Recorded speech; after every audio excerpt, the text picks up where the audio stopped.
নমস্কার, দেখতে পাচ্ছেন কি সুন্দর আবিরগুলো না, লাল, হলুদ, সবুজ, কি পিঙ্ক কালার, কি সুন্দর লাগছে। আমার এটা দেখলে আমার ভীষণ ভালো লাগে। মানে মাখার থেকে যে সুন্দর করে সাজিয়ে রাখা, তারপরে এই যে কিউট গোপালটা কিন্তু ভোরবেলা দিদি স্নান টান করিয়ে কি সুন্দর করে সাজিয়েছে। যে যা পুজো দেখতে আসছে সবাই বলছে গোপালটা কি সুন্দর লাগছে। আসলে গোপালের ড্রেসটা এত সুন্দর, তার উপরে ফেব্রিক দিয়ে আগের দিন সাজিয়েছিল কপাল টপালগুলো, খুব সুন্দর লাগছিল।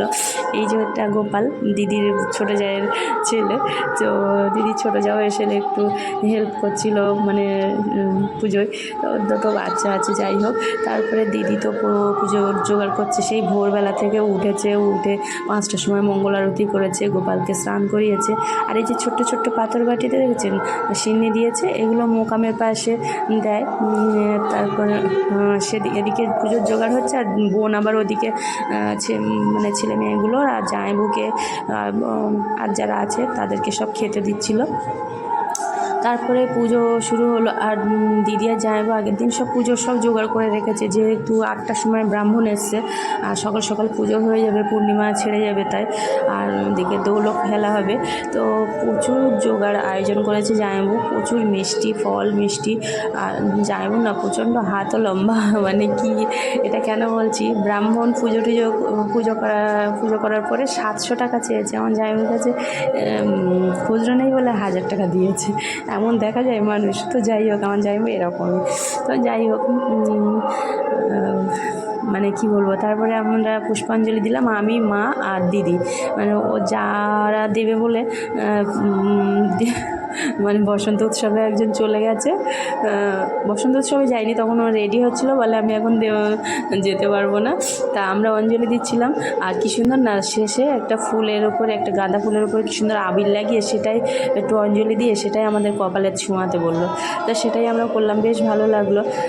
ভগবানকে আগে নিবেদন করে তারপরে আমরা কপালে আবির ছোঁয়ালাম। আর তারপরে প্রণাম টনাম করে অঞ্জলি শেষ হলো। আমার বোন তো অঞ্জলি দিতে পারেনি, ও কালা ছোঁচ আছে, শাশুড়ি মারা গেছিলো। তারপর সত্যনারায়ণের পাঁচালি করলো ব্রাহ্মণ, আর হোমযজ্ঞ করলো। কিন্তু হোমযজ্ঞের ছবিটা আমি এখন দিতে পারিনি, আগে লাইভ করেছিলাম, সেই জন্য আর এখন দিতে পারছি না।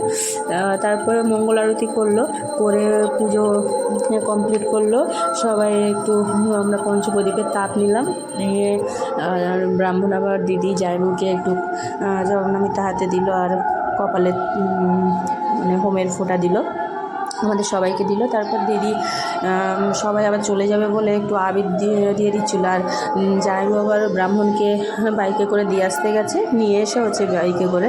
তারপরে দিদি সবাইকে আবির দিচ্ছে, আর এই দিদির মেজো যা এতক্ষণ রেডি হচ্ছিল। তারপরে বসন্ত উৎসবে যাবে বলে সবাই যাবে, মানে বাচ্চাগুলোও বসন্ত উৎসবে যাবে বলে ছটফট করছে। তো ওদেরকে বললাম যে পরে দোল খেলবি, মানে রঙটা পরে খেলবে, মানে যেহেতু পুজো হবে। তো যাই হোক, ওরাও চুপচাপ ছিল। তারপর দিদি সবাইকে প্রসাদ দিচ্ছিল। তো প্রসাদ দেওয়ার পরে সবাই প্রসাদ খেয়ে অনেকক্ষণ পর বাচ্চাগুলোরও প্রসাদ খেয়ে তারপরে ওরাও একটু রং খেলতে শুরু করলো। আর ওরাও সবাই বসন্ত উৎসবে যাবে, একদম পাশেই বসন্ত উৎসবটাও হচ্ছে। আর সেখানটা আমি পরে ভিডিওটা সেটা দেবো। আর বাচ্চাগুলো আমার গালে সব রং লাগিয়েছে, বেশ ভালো লাগছিলো ওরকমভাবে রং মাখালে। তো